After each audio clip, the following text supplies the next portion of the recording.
Bonjour, je m'appelle Mathilde Baron. Je suis professeure agrégée d'espagnol à l'IUT de Béziers depuis 2 ans et j'enseigne dans 2 départements, dans le département multimédia et internet et dans le département technique de commercialisation.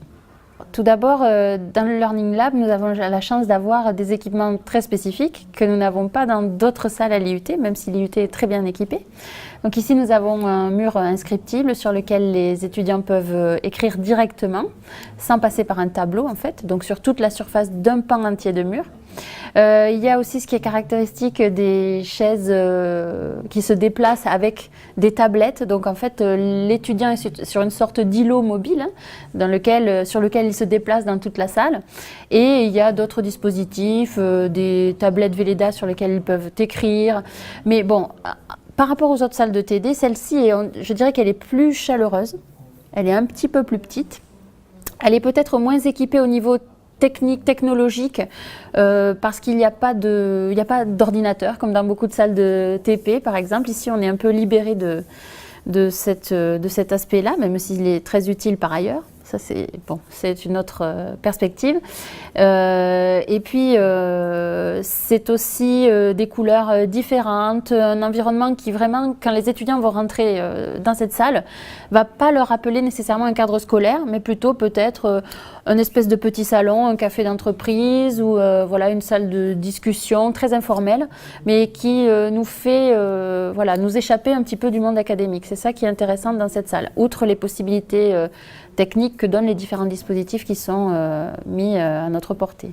Moi, les 2 choses que je retiendrai, ou disons, tous ramènent au même concept, c'est celui de liberté.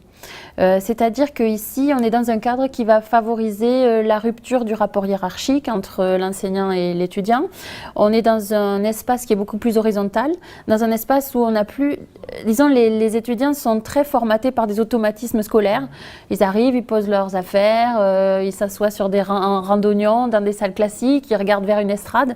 Ici, évidemment, comme tous ces repères matériels sont inexistants, eh bien, ils ont une grande liberté pour déjà composer leur agencement entre eux. Ils peuvent se tourner vers l'enseignant, se tourner vers eux-mêmes. Et donc ça, de ma pratique au lab, j'ai vu les 2 cas. J'ai vu des étudiants qui étaient, comment dire, conditionnés par ces réflexes anciens et qui spontanément se mettaient dans la même configuration qu'un cours classique, et puis qui d'autres, plus spontanément, accédaient à cette liberté qui leur était donnée et se mettaient en petits groupes, dos à l'enseignant même. Enfin bon, voilà. Donc qui avaient compris qu'il se jouait quelque chose de différent. Petit à petit, tous prennent en main cette liberté. Il y a des stades différents. Et le mur inscriptible, par exemple, c'est la même chose. C'est l'accès à une autre liberté, celle de ne pas être restreint sur un cadre standard pour écrire des choses, mais de pouvoir s'exprimer d'une manière complètement libre sur un support. Donc c'est vraiment la liberté, je crois, ce qui m'a le plus frappé en termes de comportement, et cet accès progressif à la liberté selon les groupes, ces dynamiques différentes.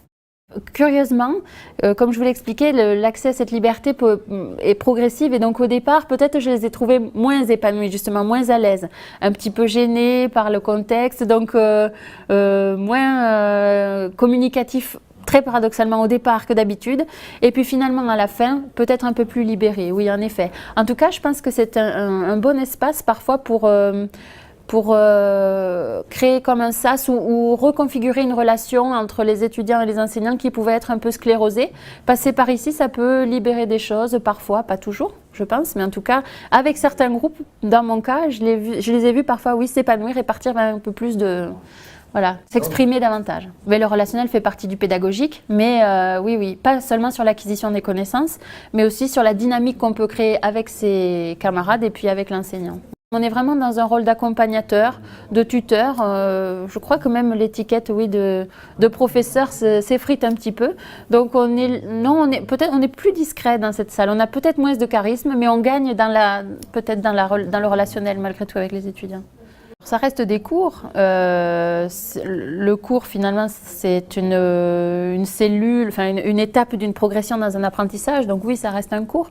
Lorsque j'ai utilisé personnellement le lab, je l'ai utilisé à ses balbutiements, à ses tout débuts. C'est moi qui ai eu la chance d'inaugurer le lab et je n'avais pas forcément conçu un cours spécifique pour cette structure. J'ai fait des petits tests et j'ai utilisé quelques techniques basiques sans concevoir vraiment une séquence complète adaptée au lab, c'est-à-dire vraiment un cours très participatif, une classe inversée, bon. Mais c'est vrai que là, j'ai d'autres projets.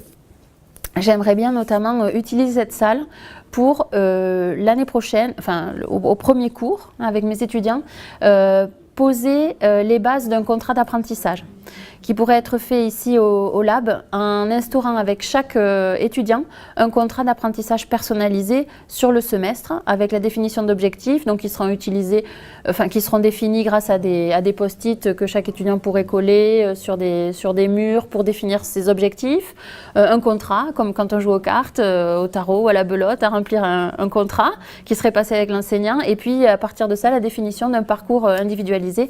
Qu'est-ce qu'on peut en prendre, on peut réussir à apprendre ensemble dans cet espace et ensuite transposer aux différents besoins, repartir sur les salles de TD ou devant les machines, ça dépend. Mais voilà, faire peut-être la première séance comme une séance de pacte. Voilà. Ici, pacter un contrat pédagogique avec les étudiants, c'était mon idée. À formaliser, hein, c'est encore un peu flou. Bien sûr, il existe des modèles ou des idées qui circulent sur l'utilisation du lab. Il y a déjà des canaux qui sont prédéfinis. Mais je pense que tout enseignant peut trouver un grand plaisir à utiliser une structure, une configuration tellement différente d'un cadre de salle de TD en rangée qu'il peut y trouver un bénéfice et chacun peut y adapter un aspect de son cours, de sa pédagogie de manière très libre. Moi, j'encourage vivement tous les collègues à faire l'expérience. Et puis peut-être ça leur apportera rien, peut-être ça leur apportera quelque chose, peut-être aux étudiants ça leur apportera rien, peut-être oui, en tout cas on ne perd rien à essayer. Et chacun peut se l'approprier à sa manière, oui je pense que vous avez raison. Ce système de classes qui ne sont pas seulement transmissives, ces cours ne sont pas seulement transmissifs, bien sûr c'est toujours c'est la confrontation avec la réponse immédiate, hein. On n'est pas dans la livraison d'un discours et puis après éventuellement quelques questions dans un amphi, non, bien sûr au contact avec l'étudiant à son côté puisque là l'enseignant circule de groupe en groupe, c'est une remise en question perpétuelle, ouais, à tout moment. Alors, ma définition du Learning Lab, peut-être je dirais un espace de savoir co-construit entre étudiants et enseignants. Peut-être ce serait ça, pour une définition simple, hein, mais voilà.